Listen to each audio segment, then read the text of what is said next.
I want to welcome everyone to the launch of the publication of the report, Prospects for a Post-Pandemic Economic Recovery in Africa. This event has been convened by the Columbia University Center for Pandemic Research at ICERP. ICERP is the Institute for Economic and Social Research and Policy. Also co-sponsors are the Academy of Political Science, which is the publisher of the report, and the Brenthurst Foundation in Johannesburg, and also partnering with the Columbia Global Centers in Nairobi and Tunis.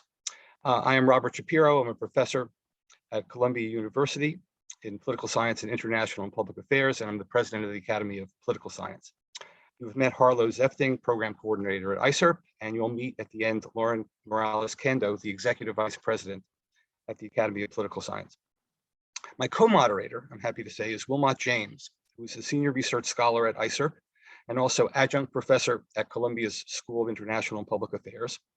He serves as a senior consultant to the Nuclear Threat Initiative as one of the co-chairs of the G7-led Global Partnerships Africa Signature Initiative in Biosecurity. Okay, I have one comment about the report before I introduce the authors and our illustrious commentators. The report examines what has been happening in real time in 5 African countries regarding COVID-19, which obviously has had broader implications for the rest of the world. It is difficult to study anything in real time as things are happening fast, and the authors have done, in my view, an outstanding job here. Okay, the authors are, and I apologize for the short biographies, but we've got to get moving. Lyal White, who is the founder of research and advisory practice at Contextual Intelligence. He's the director of the Academy of Business Futures at Cadena Growth Partners and is research associate at the Brenthurst Foundation. Heinrich Volmink, who is a medical doctor and specialist in public health medicine. He also currently consults at Public Health Specialist Advisor to Anglo-American PLC. He previously served as a member of Parliament in National Assembly of South Africa. He's senior lecturer extraordinary in the Division of Health Science and Public Health of the Department of Global Public Health at Stellenbosch University. Nikita Hahn, who is a researcher and writer based in Johannesburg, South Africa. She's held various research-related roles in South African academic institutions and is currently at the Gordon Institute of Business Sciences at the University of Pretoria. Liesl Rees has run the Center for African Business, the CAB, at Johannesburg Business School since 2018. Prior to that, prior to joining the JBS, he worked at the Gordon Institute of Business Science, running conferences and the Center for Dynamic Markets. Our commentators are Joseph Stiglitz, who is an economist and professor at Columbia University. He's the co-chair of the high-level expert group on the measurement of economic performance and social progress at the OECD and chief economist at the Roosevelt Institute. He's a recipient, as you all know, of the Nobel Memorial Prize in Economic Science and the John Bates Clark Medal. He's a former senior vice president and chief economist of the World Bank and a former chairman of the U.S. Council of Economic Advisors. Njuguna, who is the executive director of the African Economic Research Consortium based in Kenya. He is the immediate governor of the Central Bank of Kenya, and he has previously held positions at the University of Nairobi, the International Development Research Center, and the Kenya Institute of Public Policy Research Analysis. Sheila Jasanoff, who is the Forsheimer Professor of Science and Technology Studies at Harvard University. She is a pioneer in the social sciences. She founded and directs the Science and Technology Studies program at Harvard. Her honors include the SSRC's Hirschman Prize, the Humboldt Foundation's Reimer Lust Award, and a Guggenheim Fellowship. And without further ado, I would like to turn the floor over to the authors of the report, beginning with Lyal White and Heinrich Volmink. Great, thank you very much, Robert, and thank you very much to Columbia University and all our hosts on the call today and to listen to the launch, or really the insight into this report. I'm going to share my screen because on my screen I'll have some of the slides that are going to be the high-level takeouts from the report, and I'm going to go straight into it, given just mindful of the time and all the rest of it at this stage. One or two quick points while I share my screen. These are very, very high-level points. The report is over 100 pages long. As Robert mentioned, it's in real time. And as we know, in Africa, data is not always easily accessible. So this does make it quite tricky at times, or did make it quite tricky. This was a report that started over 18 months ago, and along with a number of other researchers around the world. Sheila knows about the background to some of this research, but this extended over 18 months. We presented the first part of the report actually about a year ago, and then this is now the culmination of 2 other separate parts through 2021 as well. So it was from just about the middle of 2020 all the way up until the end of 2021. That's just the cover of the report, and you can see what the title, the economic impact. So we did look at very much the comprehensive impact of COVID-19 and the prospects for post-pandemic economic recovery, and specifically in Africa, obviously mindful of what was going on globally. But I think just as a way of introduction and some background, we are now at that point 2 years later, where we saw the first Africa case of COVID-19, which was discovered in Egypt. At that time, we knew that there were going to be some incredible and lasting effects or an impact, but we still are not really quite sure of what the impact might be. A lot less obvious in the case of Africa. The economic and political states of each country, and this is one of the great findings, and it might seem pretty obvious at this stage, but that economic and political state of each country pre-COVID-19 has been the greatest determinant of the rate and the nature of recovery and progress to come. And I'm going to go into that in a little bit more detail, as will my colleague, Heinrich Volmink. COVID-19 did precipitate a sharp contraction in the African economy, in GDP. And I think what we are looking at and what we've seen across popular media, it has been the first continent-wide recession in 25 years. This is also off the hype and the hope of high growth figures post 2000s in Africa. So this is quite an interesting and concerning time for African growth and African development. Very, very importantly as well, 2021 was not a great year in terms of African growth, and this is on the back of COVID-19. Africa was the slowest growing region at the time at 3.7%. Obviously, Latin America across the Atlantic was another one that was slow growing. But interestingly, when I was looking at the numbers just the other day, we see that per capita income will probably only reach pre-crisis levels, so pre-pandemic levels, by about 2025, and we in Africa. One of the other concerns. The report covers Egypt, Ethiopia, Kenya, Nigeria, and South Africa, just to give you a sense of the contribution that these countries make to the African total in terms of population. 40%. In terms of the composition to GDP is 60%. Of course, all 5 of these countries are often referred to as anchor countries in their respective sub-regions. A very, very interesting part or very, very important in terms of sketching out the trends across the continent. So they do generally represent the general trends and are instructive for development trends in general around the world. Most importantly, what we saw from this was, and what the pandemic did, was thrust back into the spotlight pervasive inequality, poor healthcare, and subpar education systems. And we're going to go into those in some detail, but they are in greater detail throughout the report. These have obviously held Africa back for decades that we've seen before, defining Africa's prevailing state of underdevelopment, these states of inequality and equity. And then obviously what we did see, and very, very importantly, that these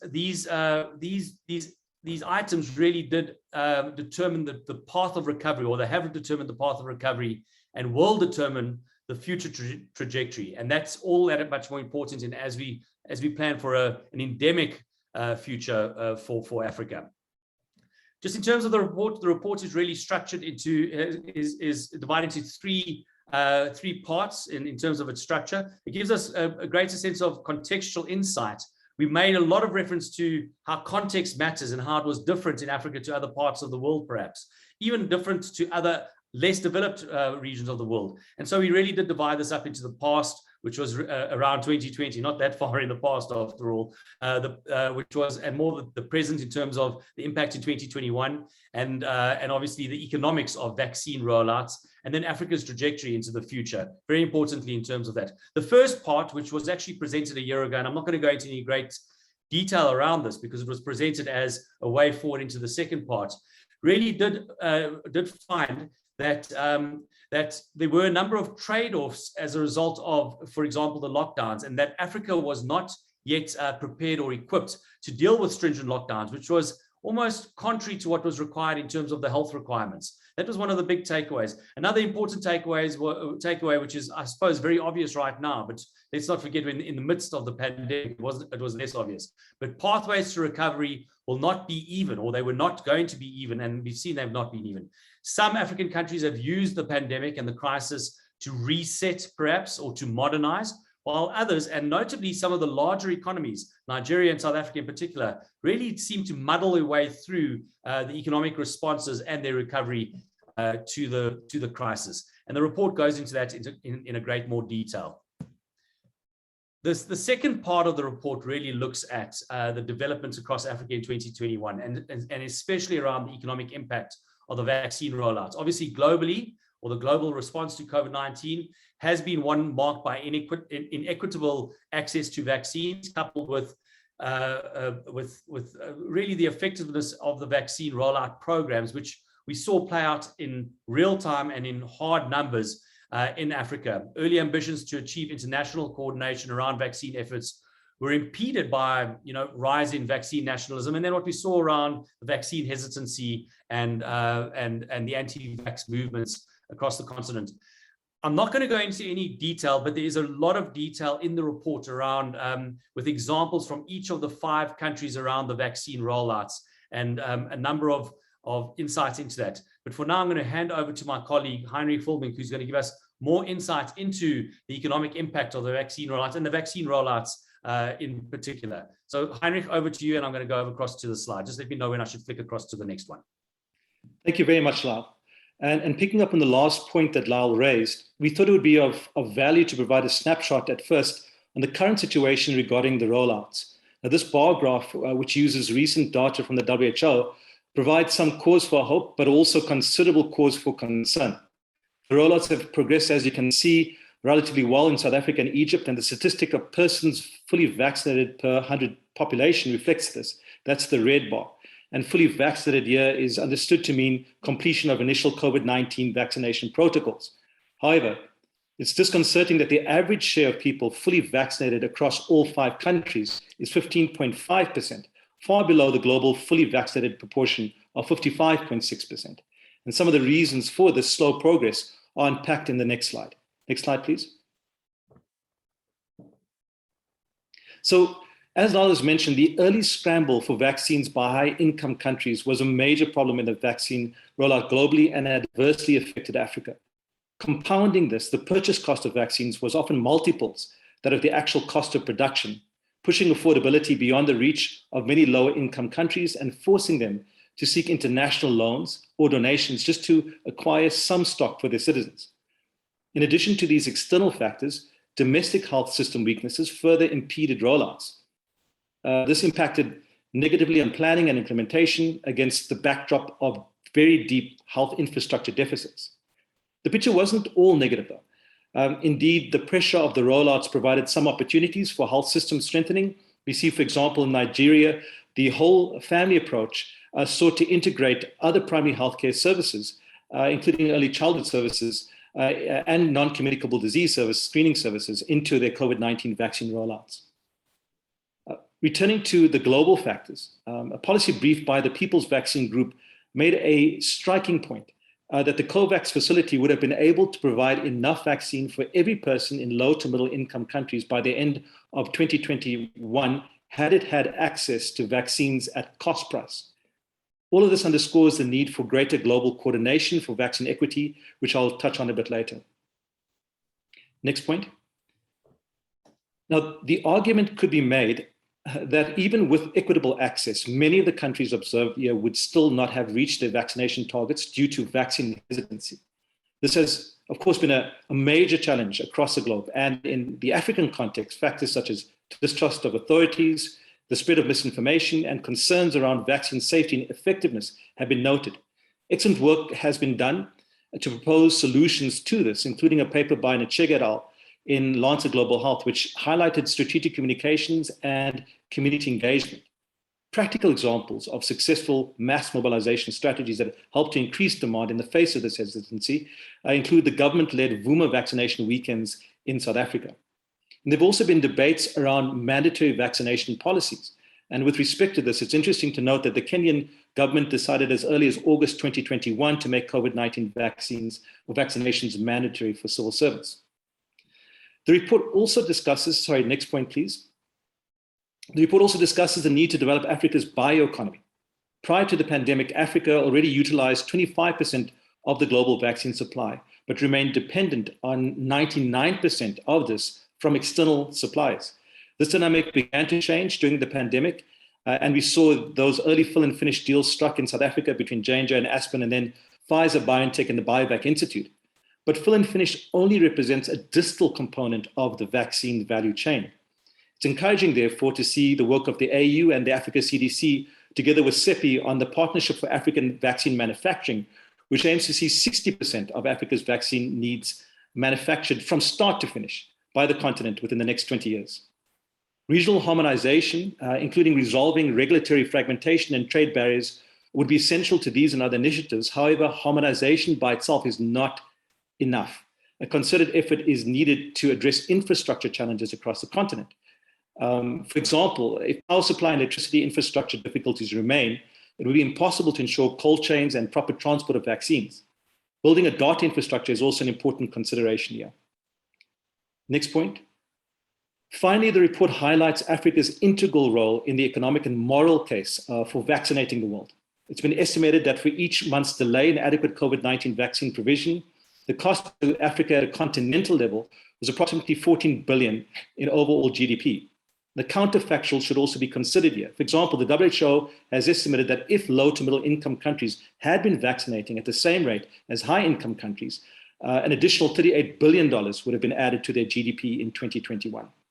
Of course, reaching vaccination targets is not just about the sum total, but also requires an even distribution across all regions in the world in order for us to reach a more stable endemic state. And stopping the unconscionable levels of vaccine inequity would help with this. But here, global health governance reforms are urgently needed. These should be aligned to broader reform initiatives, such as the UN's Our Common Agenda commitments, if we are to have a hope of heeding the truism that, quote, none of us are safe until all of us are safe. Thank you, Lyal. Back to you.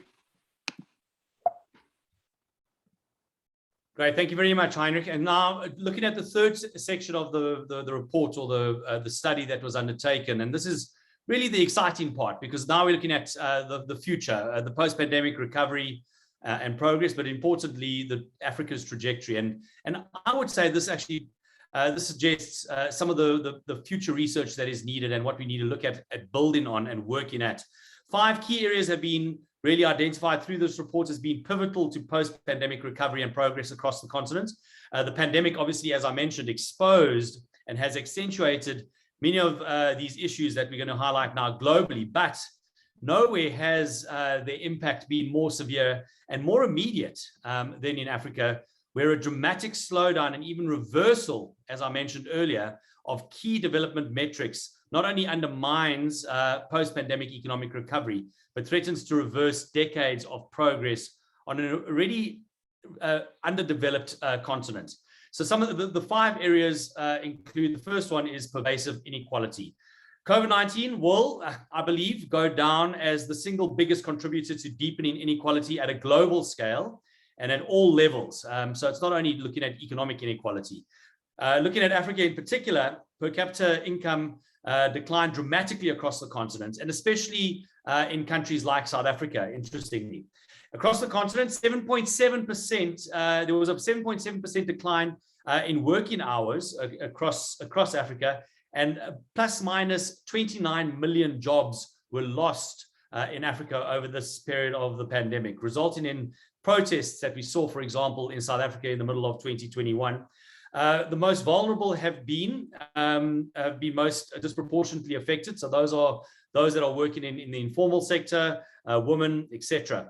Food price increases were also prevalent in countries like Nigeria, and in places like Kenya, again, one of the countries that we looked at, it's deeply unequal as a country, as we know, but the extreme wealth has actually grown disproportionately at a faster rate, they believe, in Kenya than anywhere else in the world. These are just some of the vignettes or some of the takeaways that we got from that. The second point is the so-called data deficit, or the lack of statistical data commonly known, it's common now, or commonly known about Africa at this stage, but hard, accurate, and reliable numbers are really the foundation of policy decisions and investment choices.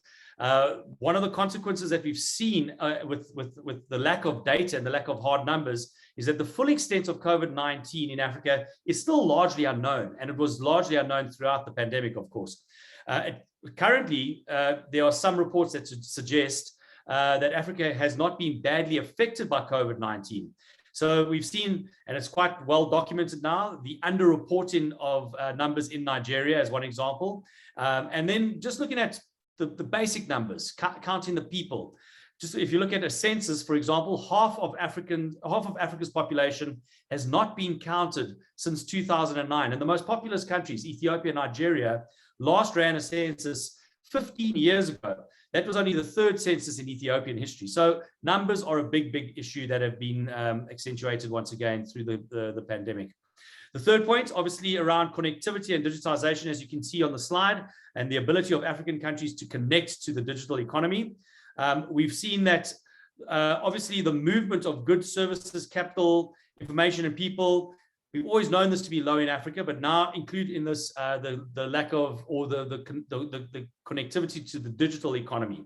And the pandemic has exposed, obviously, the infrastructure deficits prevalent across the continent. And there's actually, obviously, or in turn, encouraged a lot of discussion around the Pan-African Free Trade Area, which is another interesting part. But access to data is extremely expensive across the continent. Most Africans that are on this call right now will know all about that. And especially in countries like Ethiopia, where, just 1.5 gigabytes of data costs 10% of an Ethiopian GNP, which is quite astounding, and is obviously exclusionary for many Ethiopians. The future world of work is something that was debated extensively around the pandemic. It's a completely different story when it comes to Africa, where the informal, where most of the people employed in Africa are in the informal economy. Just some numbers again. 80% of people employed in Kenya and in Nigeria are in the informal sector. In Ethiopia, it goes up to 90% of people employed that are in the informal sector. This is quite astounding. And obviously, the pandemic has prompted new areas of work and also distorted some of that informality as well. The final point around poor levels of and access to quality education. We know about the story of how many Africans were left out of schools, primary, secondary, and even in tertiary education. Online education and reviewing dated curriculum and the regulations around this are something that really needs to take place in Africa. I think we'll go into this in more detail when we go to the Q&A, but a revision and a reform of education systems, and not only that, providing the right skills for a post-pandemic Africa is going to be essential. So looking at some of the pivotal issues that we have covered and looking at this going forward in terms of the trajectory, obviously the pathway to recovery in Africa will not be uniform. It will not be the same. And we've seen this because of the variable kind of geography and the various layers of differentiation across the continent. COVID-19 obviously exacerbated the inequalities, and that's beyond linear economic inequalities. The inequality of opportunity is something that we need to look at much more closely across regions like Africa, and obviously the pandemic has highlighted this.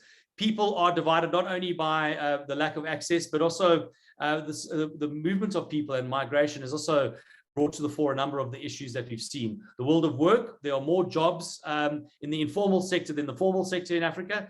Many millions of Africans earn a living without the luxury of support or legal protection, and many more have entered into this environment during the pandemic where they've lost their formal jobs. So that's another concern in this whole landscape and outlook for Africa. And then obviously that the fifth point, the actual numbers and trends are not readily available. And that's the foundational or the underpinning issue is the poor numbers still prevail across the continent, and we can't really make clear assessments and clear choices and decisions around that. And that is very, very concerning for both policymakers, investors, and all decision makers across the board. In terms of concluding remarks, and what I want to maybe just leave us with today is obviously we've highlighted a number of the concerns, but the pandemic has also revealed some of the continent's greatest opportunities. These are also highlighted throughout the report. Some of the very interesting stories and some of the areas where ordinary Africans have they've overcome the institutional voids and the complications that have come about or that have been exacerbated through the pandemic. Businesses that adopted digital technologies, as we've seen prior to the pandemic, were able to really uplift things and to improve their capabilities, increase sales and employment, etc. One example is, I think many people will know of Jumia, the e-commerce platform in Nigeria. They increased their revenues more than twofold throughout the pandemic. And then obviously what Heinrich did mention in his, or he alluded to in his presentation, was the rise of the bioeconomy, or the need for the rise of the bioeconomy. Right now, Africa is currently reliant on external suppliers for over 99% of its general vaccination supplies. As we speak, there are a number of investors that are looking at the development of vaccines, well beyond obviously the vaccines that were needed right now. And this has really obviously bolstered this, but bolstering the local bioeconomy and providing universal vaccine access has never been more in the spotlight than it is right now. We need both policy and private capital to build capacity in the bioeconomy. This last slide, really, as we conclude matters here, really just looks at it references an article that appeared in The Economist just last week. 5 billion people worldwide have received the jab, which is regarded as the largest mobilization of medical resources in the world. But at the same time, 3 billion people have not received just one shot, and those are mostly African. Africa has a population of 1.3 billion people. It makes up 17% of the global population, but it has just less than 1% of vaccine making capacity. You can see the comparison in that chart next to those bullets there, where Africa is compared to even South America. It's a pretty dismal effort. The pandemic may be the catalyst to accelerate and drive fresh changes. It might be the catalyst that we've needed to drive these changes in development and to introduce a greater sense of urgency in policy making and really transformation. But I must insist, and from what we saw through the study, that real progress will not come with just one area of the economy or one area of the political economy functioning. And we've heard about this for decades. Real progress will be realized through a more creative and effective combination of an active private sector, entrepreneurial flair, and government policy reform.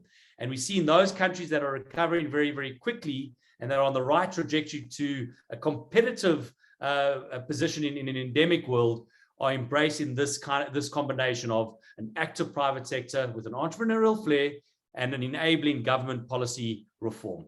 Thank you very much for the time, and I'm looking forward to the questions. I must just add that these slides will be made available, but we'll speak to Harlow and Wilmot and the rest of the hosts around how we can circulate those to everybody.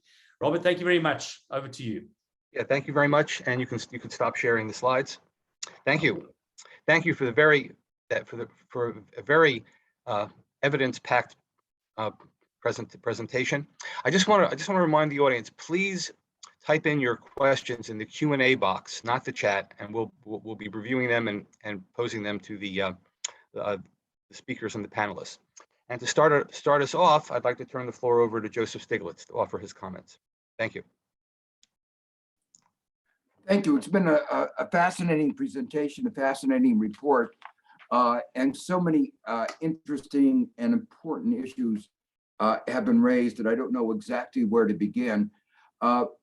Maybe I'll begin in a rather contrarian way and talk a little bit about one of the nice things about the report is the focus on individual countries and the contrast between individual countries as a way of getting into what is going on all over Africa. And one can't help but look at these individual countries and think more about the drivers of the problems of these countries and the nature of the COVID-19. So I'll just mention briefly a couple examples. begin with Ethiopia, a country that I've been involved with. My first visit there was more than 40 years ago. The genocide that is going on by the government is the defining event of the post-COVID-19 recovery. And one cannot see their recovery apart from, this is not just tweaking education systems a little bit, a little better industrial policy, a government that is has undermined the struggle of the previous government to keep that country together, and has begun a genocide. One can't help but feel pessimistic about the future of Ethiopia, pandemic or not. This is something that is will overwhelm the pandemic. Nigeria is a quite different story. You pointed out in the beginning that a major driver of what is going on in each of these countries post-pandemic is the situation pre-pandemic, and no country illustrates that better than Nigeria, a country with rich oil resources that failed to use those resources adequately to diversify the economy, a country plagued by the natural resource curse, with all the manifestations of that, the kinds of corruption, the consequences of overvalued exchange rate that makes it more difficult for domestic industry to develop, including even domestic agriculture. In the short run, it may benefit from the high prices of oil that we are seeing now, but over the long run, they face an enormous problem. And as the world moves towards carbon neutrality, and they have no strategy for what they will be, what life in Nigeria is going to be like once their major export disappears. So it seems to me, to discuss issues about tweaking the current arrangements, better education, and enabling environment isn't addressing the deep problems that Nigeria faces going forward. More broadly, and I could go through each of the countries and make similar remarks. More broadly, I think a key issue facing Africa and those countries that have not yet made the developmental transition is that the developmental model that was so successful in East Asia, the manufacturing export-led model, is not going to be working for Africa. And that's just because the total number of jobs in manufacturing is going to be diminishing globally. And even if Africa gets a larger share of those jobs, it won't be able to provide the impetus for the developmental transition that is needed. So I think that anybody concerned about the long-term growth of Africa and the post-pandemic growth of Africa has to recognize that this is a fundamental problem that is not going to be adequately addressed by small tweaks. There has to be a fundamental change in the developmental paradigm. I tried to lay out in a lecture I gave at Waiver a couple of years ago some elements of that alternative, you might say, developmental paradigm, but I think it is a fundamental change. Let me switch now from that, you might say, those big thoughts to more narrowly on the pandemic itself. And I want to make some comments first about understanding the relatively poor performance of Africa in the post-pandemic era. I think the report highlights that and does a wonderful job in doing so. I think in many ways, that might come as a surprise because most of Africa, from the data that we have, and it's important to emphasize where data is not adequate, was not as adversely affected as, say, Latin America or even the United States. So why is their economic performance so much poorer? And the answer is quite simple. The United States spent something like 25% of its GDP in resuscitating the economy. The developing countries and emerging markets simply don't have that money. The least developed countries have been able to spend almost nothing to resuscitate their economy. And the lack of global solidarity was evidenced by the lack of support that was provided for Africa and other poor countries. We heard the refrain a little earlier that no one is safe until all of us safe. There's a similar refrain that I sometimes use, that we won't have a robust global economy until every economy is in a process of recovery, and that includes obviously Africa. But at that particular moment, as we've seen over and over again, there was a kind of selfishness, short-sightedness, vaccine hoarding, and the same thing, resource hoarding. And there was not the kind of sharing. The worst manifestation of that was the United States under Trump, which vetoed the $650 billion issuance of SDRs that the managing director of the IMF had proposed. The good news was that when Biden got elected, that eventually went ahead. The bad news is that most of that money went to countries that didn't need it. And so far, only about $50 billion have been committed by those countries that don't need those resources for recycling those money to those countries that do. This issue of creating a fund to help recycle the SDRs and making these issuance of SDRs on a more regular basis and address the broader problems of the recovery have been stymied. In the United States, the Republicans have been attacking them.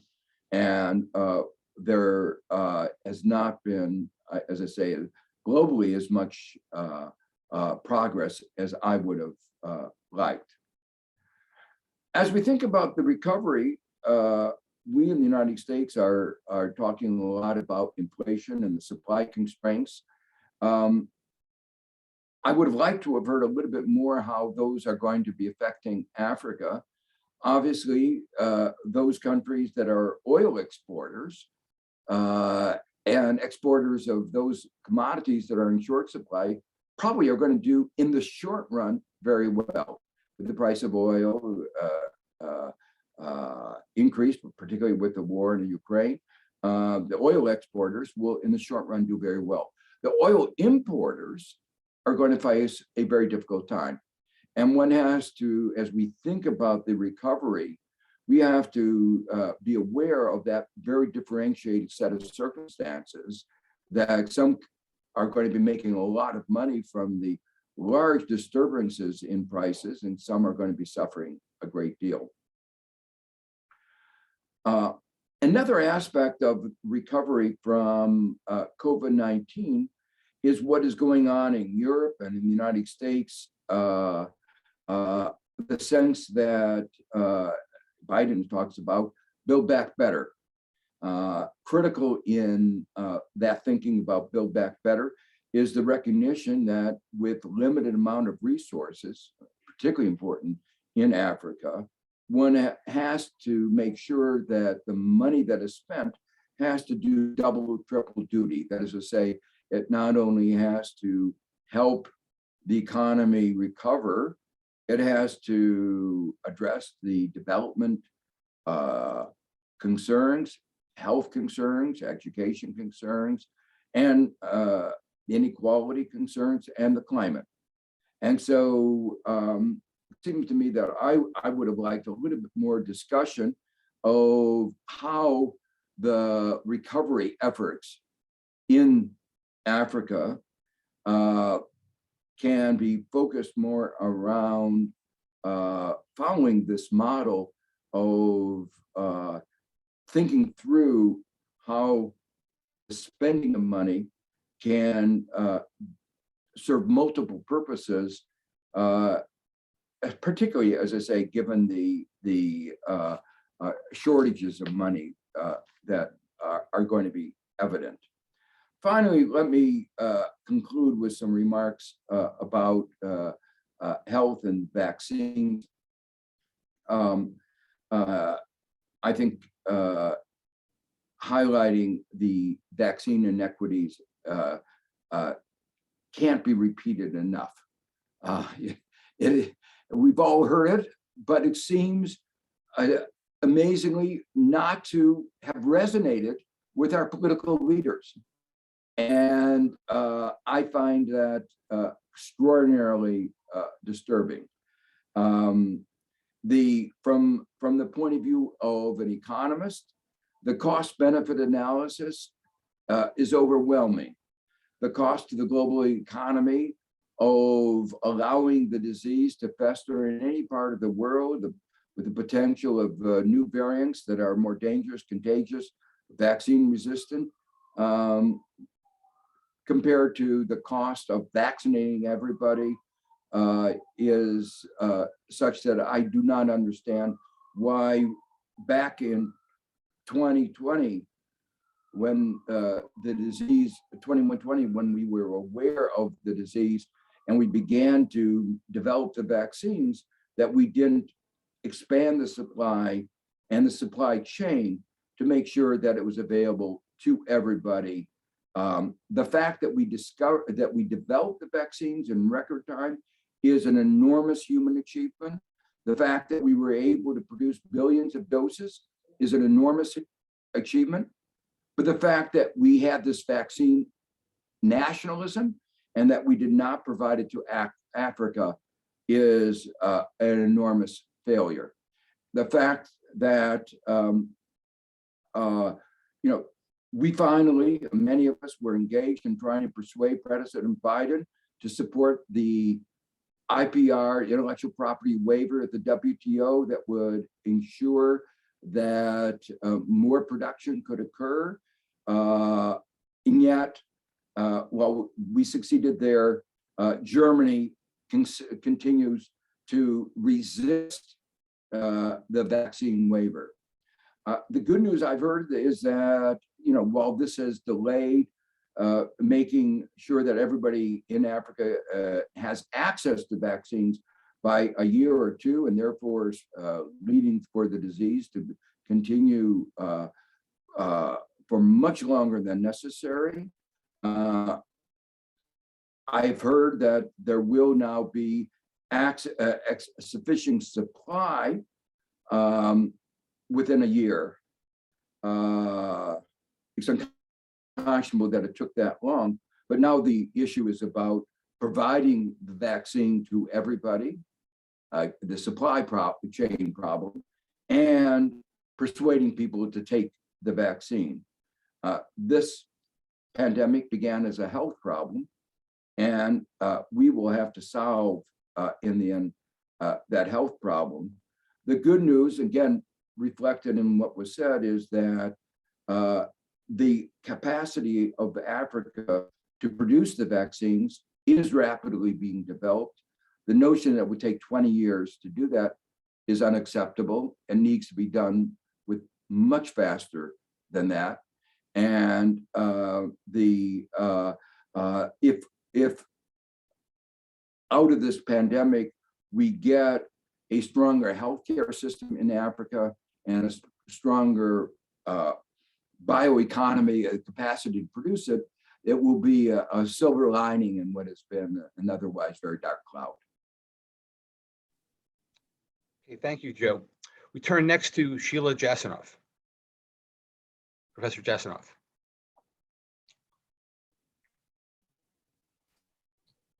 Thank you. First of all, Lyal, it's delightful to be at this stage in our joint project, which, as you reminded people, started some 18 months ago. And the team that I was co-leading together with Steve Hilgartner, my colleague at Cornell, was looking at 16 countries not in Africa. And it was an absolute pleasure to be working with Wilmot and Lyal, filling out a kind of global coverage. And it's impressive and really a pleasure to see how much further the project has come since then. I can't say enough about the care and the detail with which you've carried out the 5-country comparison across these different dimensions. And I learned an enormous amount from reading the report, and I'm sure I'll keep going back to it because there are nuggets all over that bear thinking about. But that all said, and this is not in the spirit of a critique of the report, it's much more in the spirit of self-reflection about who the we are at this moment, when on the heels or in the middle of a war, which Wilmot announced in his last announcement of this event, and confronting the severe problems worldwide that we see in environment and health. You know, who are the we that are thinking about next steps and about recovery in general? And in a way, I'm going to echo, obviously, things that Joseph has already said, but in a slightly different voice. So what I was struck by, and, you know, my field is science and technology studies, so I study the ways in which the making of knowledge and the uses of knowledge intersect and interact with how we organize our societies and how we live together with them and in them in some sense. So what I was struck by is the model of recovery that seems to run through and across the 5 countries. And to some degree, it seemed to me there's still a kind of, you know, clutching at a sense that, you know, that we already know what the right models are. I'm a lawyer by training, and I couldn't help thinking about a phrase that I didn't see appear in the text of your report, rule of law, that it seemed to presume that we were all kind of wedded to this thing that economists and lawyers call rule of law, which turns out to be how to make the foundation safe for the very kind of corporate capitalism that, for instance, Joseph has spent a certain amount of his life criticizing. And yet that seemed to be the sort of driving factor that we were all, I mean, what is this thing called the bioeconomy that we're now going to strengthen? I mean, boiled down to details, it seemed to be that several countries in Africa ought to strengthen their vaccine manufacturing capabilities. But to me in STS, as somebody who really works on genetics and society for a long time, the bioeconomy very much includes the rendering of human bodies into a form of capital from which extraction is done in order to produce benefits. We all know about biopiracy, for instance, and we know that the pharmaceutical products that have been extracted from the global south have not proportionately benefited the global south at a much more mundane level. The clinical trials that display whether something is safe or not are usually not done on the same bodies that are doing the production process. I mean, anyway, the point is that in these things called economies, we have seen over hundreds of years now dominance relationships being perpetuated, even though supposedly we're in a science that runs according to laws of nature. So I couldn't help wondering about the various places in the report But I was tempted to say, well, okay, Joseph Biden, build back better, but what are we building back and what is better? So let me say some quite precise things about the report. And as I say, this is not a criticism of a fantastic piece of work. This is me wondering, who am I? Who are we? What is this moment? So 0.1%, you said, in South Africa own as much wealth as 90% of individuals. So this is an even more striking number than the one that Oxfam produces every year at the time of Davos, where I think it ends up that 5 or 6 people own something like half the wealth of the world. So we're in a capitalist economy, which over and over again now has replicated this kind of pattern of a few, shall we say rapacious or shall we say genius individuals end up owning, you know, something about the rest of the world combined. I mean, some very high fraction of it. So is that the model of the economy that should guide us on the way to recovery? I mean, never mind the profound political problems that Joseph has already alluded to. Those are just icing on the cake. I'm talking about the imagination of recovery in a sense. What are we aiming toward and what are we seeking to recover and deliver? Also, throughout the report, there's a sense that people will be better off if you take them out of the informal economy and put them in the formal economy. And that leads me again to ask and wonder, is that right? I mean, you know, in America, we have a highly formalized economy. In at least one of your countries, possibly Ethiopia, I don't know which one has the largest sector of the informal economy, but most of the countries that you cover do have a sizable informal economy. I come by birth from India, which has a very large informal economy. It's not obvious to me that the informal economy produces anything like the inequalities that the formal economy does. So why should we displace the informal economy by the formal economy when possibly, and here I'm going back to Jim Scott's very early work, Weapons of the Weak, for instance, that in those informal economies were kinds of ties that bind, if I may say so, of people to people, horizontal ties that may have had profound problems associated with them, like the caste system is not my ideal of how to organize society, but maybe by formalizing, we don't actually get rid of those kinds of things. We simply displace them in favor of other things that end up being equally as cruel. So, you know, it seems to me that one should at least be asking, you know, something about what kinds of economies are we seeking to resuscitate? Is it the case that catching up or leveling up are the right slogans of the moment, or would we need something completely different if we were to have a slogan of leveling across, let's say? Now, you overlay on top of what you have written about the looming crisis of climate and, you know, even the sort of short-term idea that Ukraine happens and oil prices rise and Nigeria does better for a moment. But, you know, already in Joseph's comments, there was the question, well, Nigeria does better at whose expense? Because it's always at somebody's expense. So should we be looking at the short-term success of Nigeria fueled literally by a crisis that is at this moment creating 500 million refugees and Lord knows what other kinds of upsetment on the borders of Europe and a superpower activating its nuclear arsenal? I mean, just, you know, what kind of world are we in? And, you know, is the sort of assumption of regularity, the assumption of rule of law, the assumption that structural dysfunctions, as you call them in neutral language, you know, grave structural problems, that these are things that we can overcome with more education, safe space libraries for some women in Egypt. I mean, you know, I don't think I need point out that I am in favor of safe spaces for women. I am in favor of equal rights for women. But I can't help wondering, whose baseline are we talking from?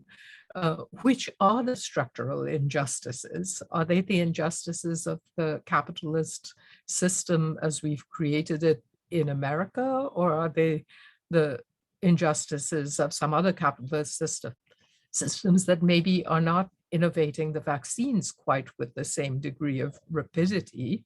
What is the relationship?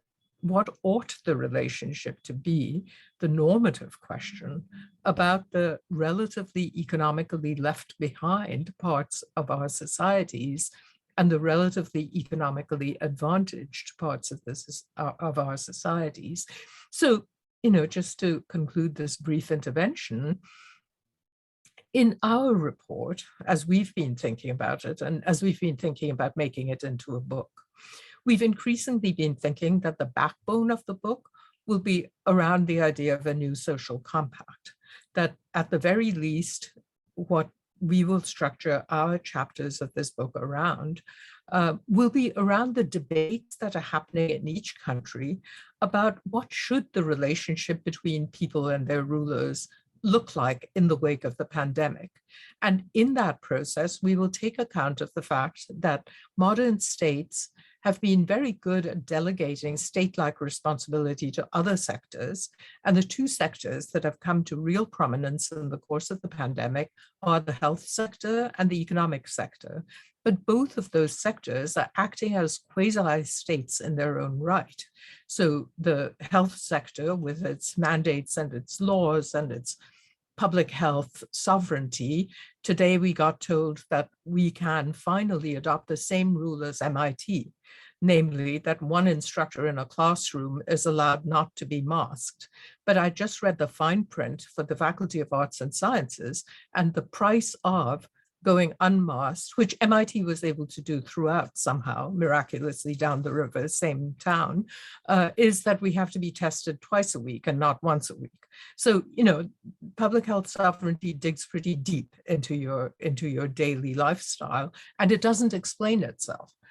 I don't know why MIT thinks you can teach without a mask throughout the pandemic, or at least since September, but Harvard thinks you can't, at least not without being tested twice. I mean, I'm smart enough to understand the reason if somebody tells me what the reason is. So there's that delegation. And then there's a corresponding delegation on the economic side. In America, we're seeing all these debates about whether the employers ought to be enforcing the health regulations, and it's gone up to the Supreme Court, and it just gets buried in the arcana of OSHA and administrative law.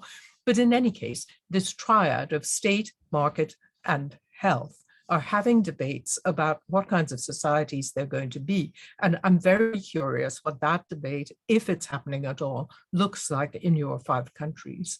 So I'll stop with that as an opener. Well, thank you very much for the very provocative comments and also for previewing your book for us. And I'd like to turn next to Njuguna Ndung'u. Thank you very much, Robert Shapiro. I've seen your names in so many places. Let me say that I'm very happy to be here. I represent the African Economic Research Consortium, and let me single out Professor Joe Stiglitz for having supported the African Economic Research Consortium throughout the years. And more importantly, I also used to teach at the university he was in the 1970s. So quite a coincidence, and we have met in several occasions. And I'm very happy to see everyone and to be in this forum. Initially, I had thought that I would just maybe even summarize some of the works that we have covered at the AERC. And so what I did was to say, look, I can't do that. I had prepared some slides. So I sent those slides to Wilmot James. I hope they can be useful. So I'm going to make some few comments as interventions.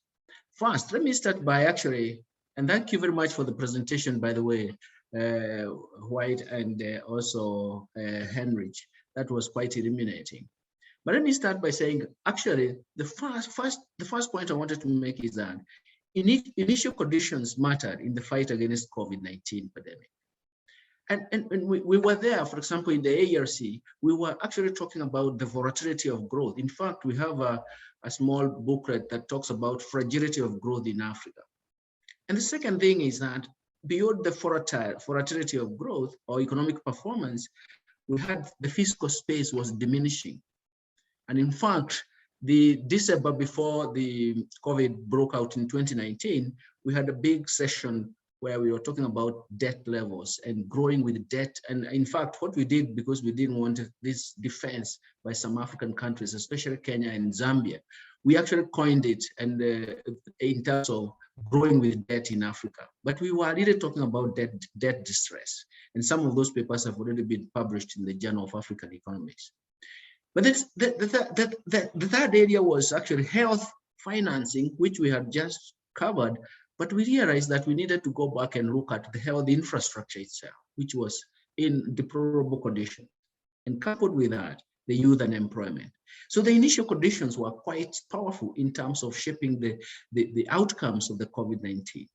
The second thing is that lockdowns were very severe initially in many countries in Africa. And I've seen the examples that have been provided.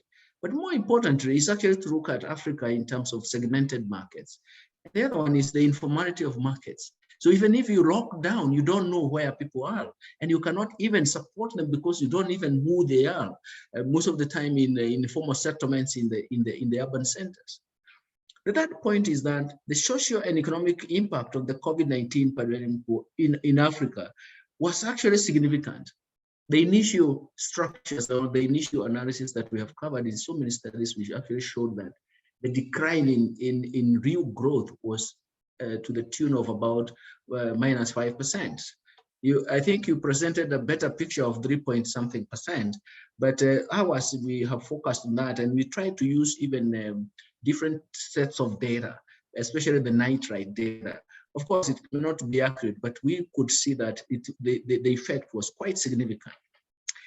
But then some good opportunities also are lost. Some lockdowns supplemented by targeted social protection programs and the application of digital technology lowered infections and even fatality rates.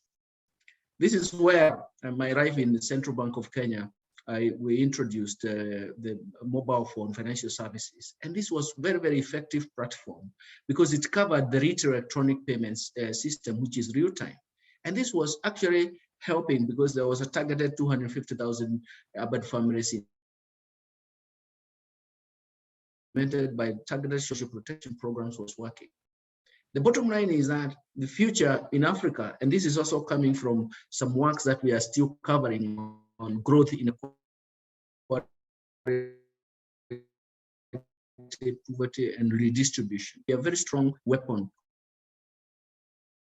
about pro-poor enemy. We're talking about pro-growth strategy because we have seen that strong growth can actually reduce poverty. And supplemented by targeted social protection, it can actually support strong growth. Finally, because we have talked about several things about what is the strategy for post-COVID economic recovery for Africa. This is a very important area because, I would say, like Kofi Annan used to say, please never let a crisis pass without taking advantage of it. And so the whole issue is what kind of advantage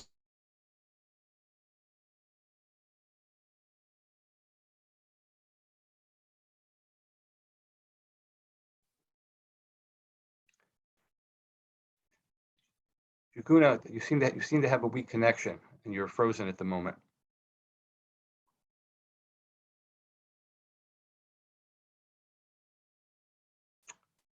We can't hear you right now.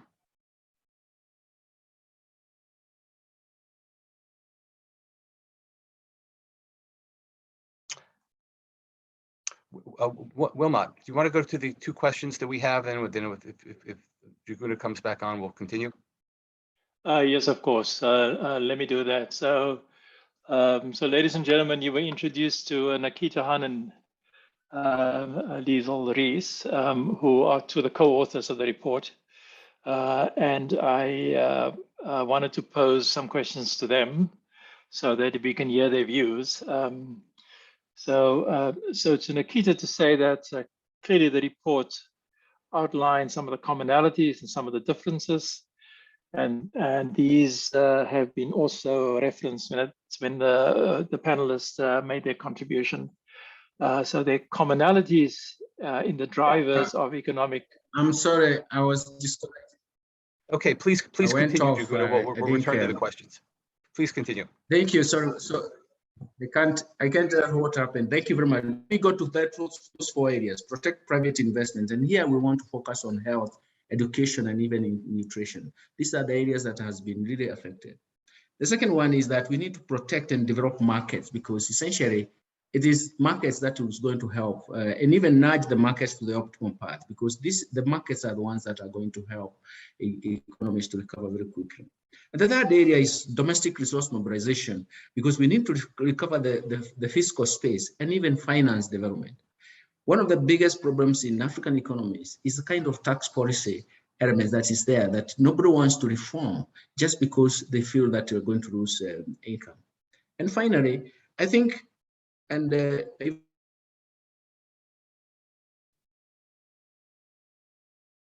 way of what defines the development path for Africa in the future. What is the strategy? And everybody is focusing on the 4th industrial revolution that is going to be spearheaded by the digital evolution. We say this because the previous have failed. For example, the import substitution in the 1960s. Export-led growth that is borrowed from East Asia has failed. It has not worked. So we have to redefine the new aspects.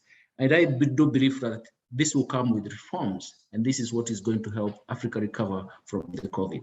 Thank you very much. This is just supplementing the points that were made very well in terms of this report.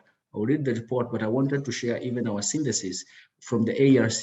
We have covered various aspects of the study in some African countries. Some of the papers are still in the pipeline, but I do believe that together we can synthesize some material that will come out and even supplement what has been really said, or even apply most of the ideas that have been presented today. Thank you very much, and I'm sorry about the unstable internet connectivity, and this is one of the problems, of course, we face in our region. Thank you. Thank you very much. Okay, Wilmot, let's proceed with the first questions, and then we'll move on. Well, that's a great pivot. So thank you very much to Njuguna for his really excellent comments. So, and that raises the question, when we think about recovery in Africa, and we think about the drivers of recovery, what are the commonalities you see, Nikita, and differences, given the path, that whatever path will be chosen, what would work and what would not work? If you can describe that. Cool. Thank you for the great question, Wilmot, and thank you to all my panelists. So to get to it, the African continent needs to leverage its strengths to achieve sustainable economic recovery and growth. A great strength is Africa's vast potential for connectivity through the connection of people, trade, and ideas. The launch of the African Continental Free Trade Area in January 2021 ushers in an important area of trade and connectivity, connecting almost 1.3 billion people across 54 African countries in a trade area that could have a combined GDP of around $3.4 trillion. The digital economy is another form of connectivity that has grown exponentially in recent years, but particularly since the onset of the pandemic. This is no different in Africa. Lowering access barriers to the digital economy presents an important opportunity for economic recovery. Estimates by Google show that the internet economy has the potential to contribute up to $180 billion to Africa's GDP by 2025. This is not without its challenges though, as only 20% of Africa's population has access to a mobile broadband network, compared to about 90% of people in more developed regions of the world.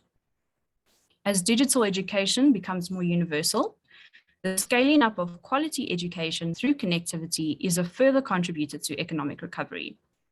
Access to inclusive education, therefore, will determine Africa's ability to capitalize on the opportunities that digitization presents, This is essential to narrow the digital divide between Africa and other regions in this regard, and to maintain competitiveness in the post-pandemic global economy.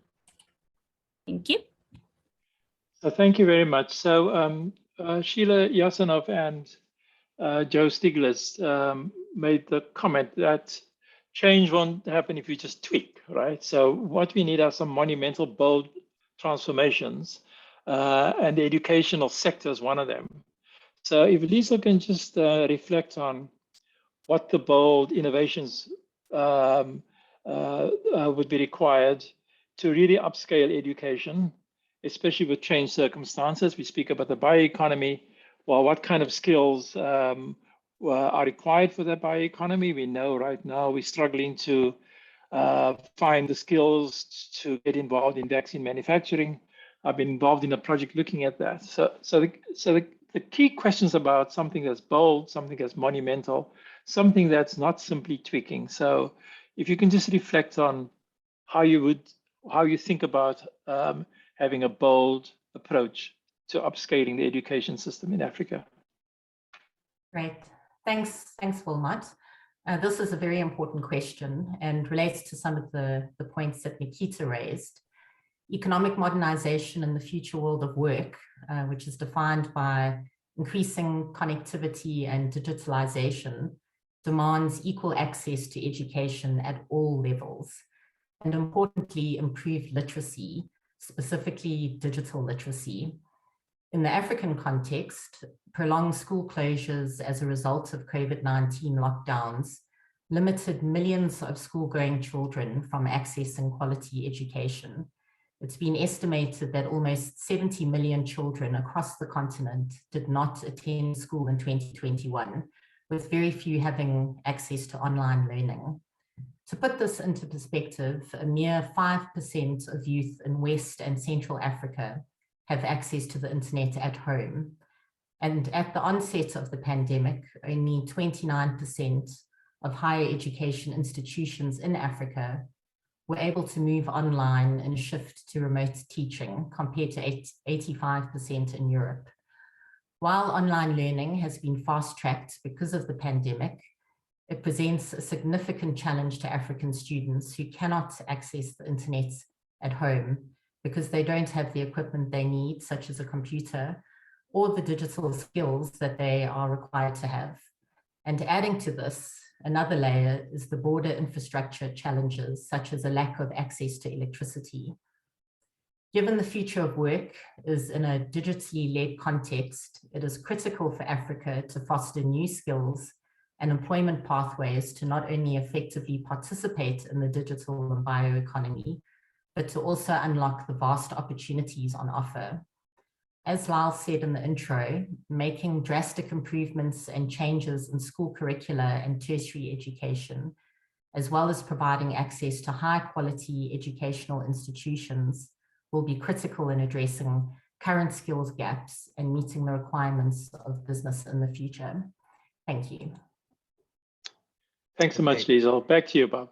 Thank you. Okay, so we've got a bunch of questions already, and we may have time for more. So I would invite the audience to submit some additional questions. Okay, I'm going to start to group a couple of them together. Now, one question asks, is it the case that that Africa also has the lowest infection rate? And the follow-up, which means it's not in as much need of vaccination due to natural immunity. And one follow-up to that is, if that's the case, does that mean there can be additional effort on getting people back to work? So this is a multi-pronged question. I'd like you to, the commentators to respond, or the authors to respond as well. Thanks, Robert. I'll take a quick stab at that as a first one, but it is probably a question that Heinrich can give a little bit more insight into. But I mean, the simple point that we raised in the report and in the presentation is that many of the numbers have been underreported across Africa, and so that also leads to, I would assume, then, and Heinrich can confirm this, to lower numbers.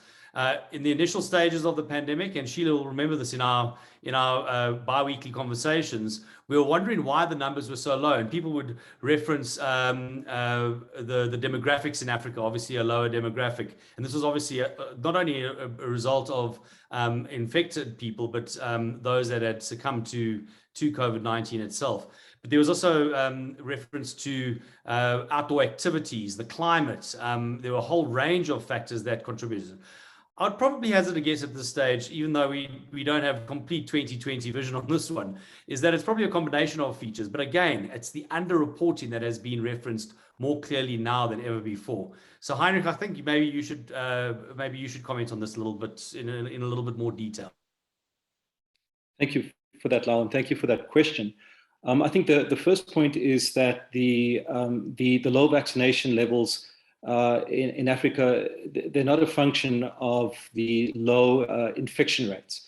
In fact, they are a consequence of those external factors that we spoke about, the access barriers, as well as the cost of production versus cost of purchase, and the internal factors of the need for health system strengthening, and of course, vaccine hesitancy. I think that's the first point. I think the second point is that the consequence, again, of not having vaccination rates that we need are quite dire.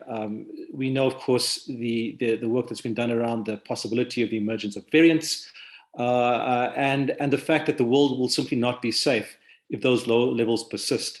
And I think the third point is that the herd immunity has at least two drivers, right? So the one is natural immunity and the other is vaccine-mediated immunity.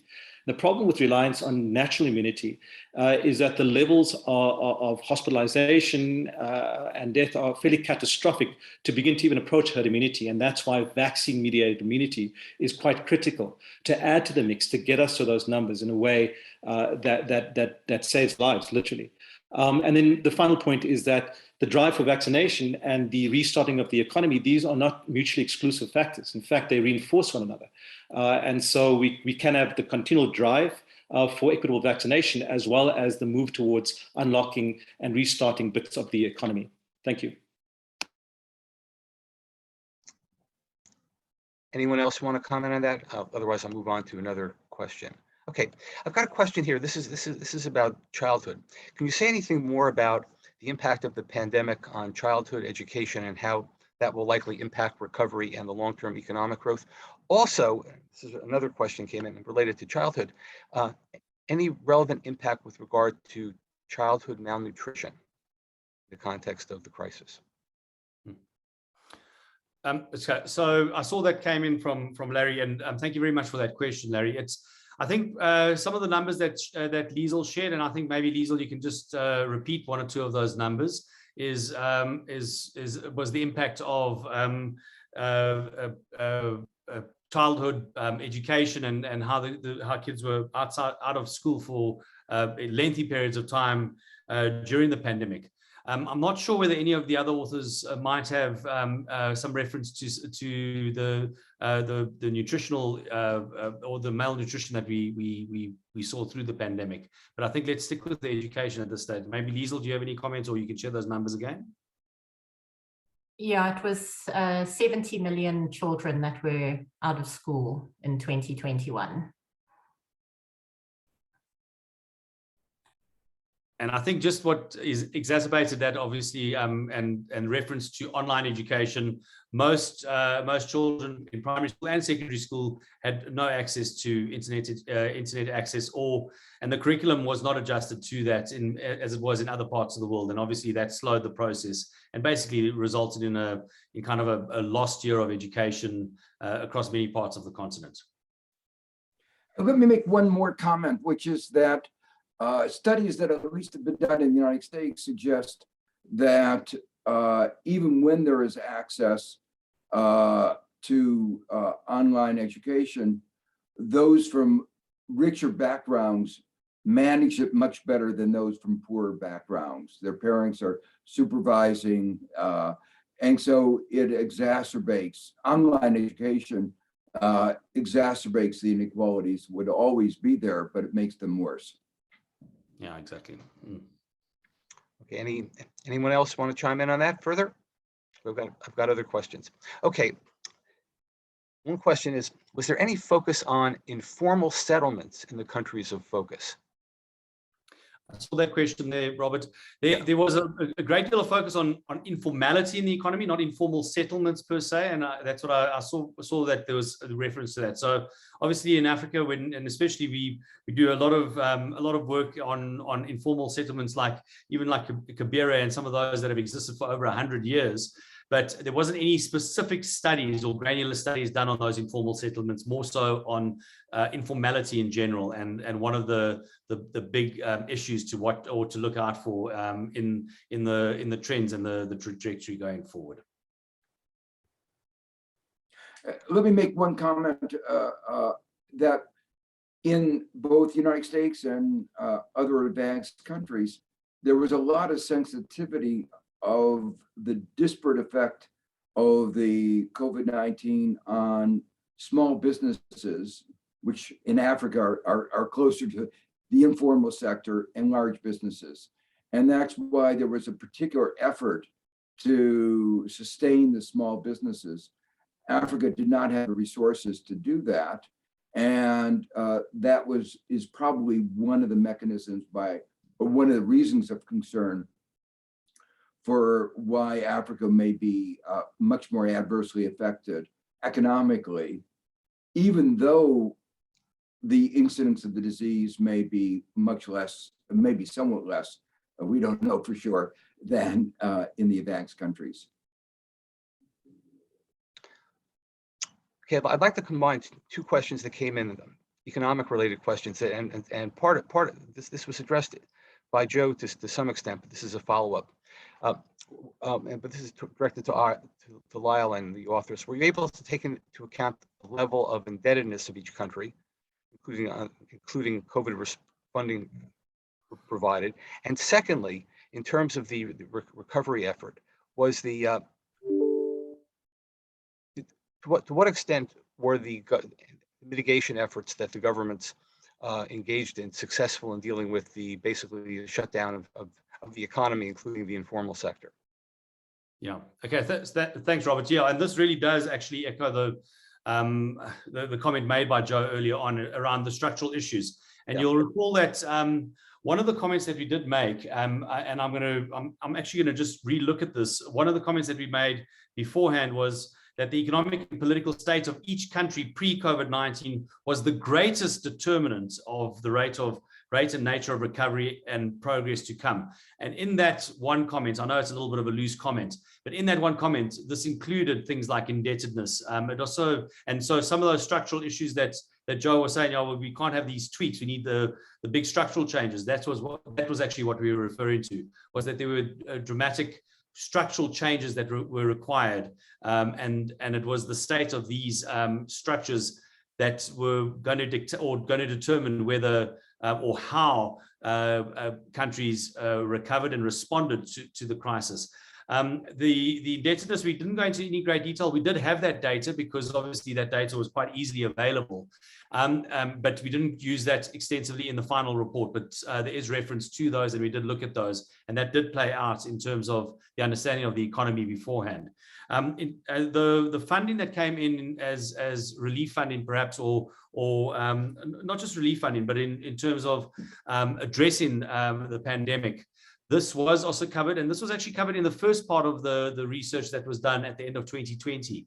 That part of it is covered in the report. Again, not in granular detail, because obviously the report covers a huge amount, but it is referred to throughout, and it does make reference to some of the funds. And the funds were changing or it was in real time. So it was, there were different sources of funding that were coming in and how it was utilized. I think the effectivity of that would be quite interesting.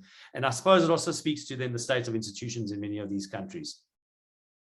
Can I make just one comment, which is that at the very beginning, the IMF and many other institutions, the UN, were very worried about debt.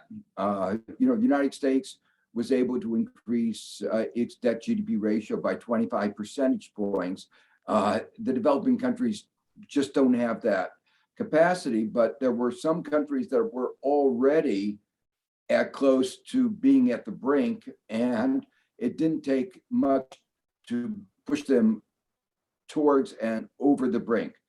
In the beginning, there was an effort by the IMF and the Internet G20 to have a suspension of debt payments, debt service, like there was in the United States on rent and on student loans. That was a failure because the private sector refused to go along. And it was partially a failure because the debt situation today is much more complex than it was 30 years ago, 40 years ago, because more of the private sector debt is securitized, and there are new players, China, not a member of the Paris Club, so that coordinating debt restructuring is extraordinarily difficult. Nobody wants to give a debt stay or debt restructuring when they think the benefit is going to go to not the country, but to other creditors. And that's the situation that we are in today. So this issue of debt is something that disturbs me a great deal, because I think we are in a gridlock where everybody recognizes that there will be a need for substantial debt restructuring, debt reduction by at least several of the African countries. And there is no smooth way to get it, given that you need to get the cooperation of the private sector, China, the multilateral institutions, and the bilateral donors, bilateral lenders. And it is actually just much more difficult to bring that down than it was 20 some years ago when we had the HIPC initiative, where we reduced debt of the highly indebted poor countries. Okay, thank you. What I'd like to do is to close the session by giving the authors an opportunity to respond to anything that the commentators provided. And also the last two questions that came in raised questions about the role of good governance and poor management of public funds and the effects on GDP. And then the other last question that came in is on examining the effects of different waves of the pandemic. And I just want to give the authors a chance to comment on any of these things. Okay. I'll kick things off just in the interest of time and try and keep it as brief as possible. I think something that I'm left with really are some of obviously the focus and what Joe mentioned around the deep-seated structural issues, to make a greater emphasis on this, but also just to look at the models of recovery that run through and across 5 of the countries. But Sheila's comments around the structures again. So both of those two commentators were focused very much on the structures, but Sheila also spoke about a new social compact and contract. And this is actually something that does, there's a very subtle reference to this in the report, but it's a lot of work that we are focused on in Africa. And one of the points that I want to make, and this is why it's going to be very, very interesting to read some of the research and perhaps the publication that Sheila and her colleagues will be coming out with, is going to be around not only the new interaction between state, market, and health, and the new social contract that we see, but also, are we actually measuring our economies incorrectly? Are we using the wrong metrics of measurement, and are we still trapped in old constructs? And this goes back to some of the older work that, or some of the things that Joe might be inadvertently referring to, but we need to start maybe considering whether the metrics that we are using to measure this and the old constructs that we are making use of in the context of Africa is even relevant at all, whether it's in Africa or in other less developed parts of the world. And I think in an endemic world, that's something that we've really got to revisit in the realm of economic kind of understanding and progress. Any further comments by the authors or the commentators? Thank you. Maybe just a final thought from my side. It's been absolutely fascinating hearing the inputs. And perhaps it is convention, but I think it's important to raise the point that more research is needed going forward. A wide range of areas from health economics to social epidemiology and policy analysis within the continental and global context are sort of avenues that need to be pursued going forward. And we do hope that other colleagues would help us and perhaps take up fresh and novel points in that search for new knowledge. Thank you. Okay, and with that, I'd like to thank the authors and especially the commentators for offering their discussion today. And I want to thank the audience as well. And I want to turn the floor over to Lauren Morales-Cando to close the session. Thank you, Professor Shapiro. This concludes today's presentation. I'm Lauren Morales-Cando with the Academy of Political Science, thanking you for joining us to hear Lyal White, Heinrich Volmink, Lyal Vries, and Nikita Hahn share their important research on the economic impact of COVID-19 and prospects for a post-pandemic economic recovery in Africa. The report is now available to download, read, and share with others. You'll want to look for the link in the chat. Today's presentation slides will be forthcoming and available at the same link. Thank you very much to our panelists and speakers, Joseph Stiglitz, Sheila Jasanoff, and Njuguna Ndung'u. Thank you for your perspectives. This event was brought to you by Columbia University's Center for Pandemic Research at ICERP and the chair of the center, Wilmot James. Thank you for Harlow Zefflink's support today, program coordinator at ICERP. We're equally grateful to our partners, the Columbia Global Centers in Nairobi and Tunis, and the Brent Hurst Foundation based in Johannesburg, South Africa. Once again, thank you everyone for joining.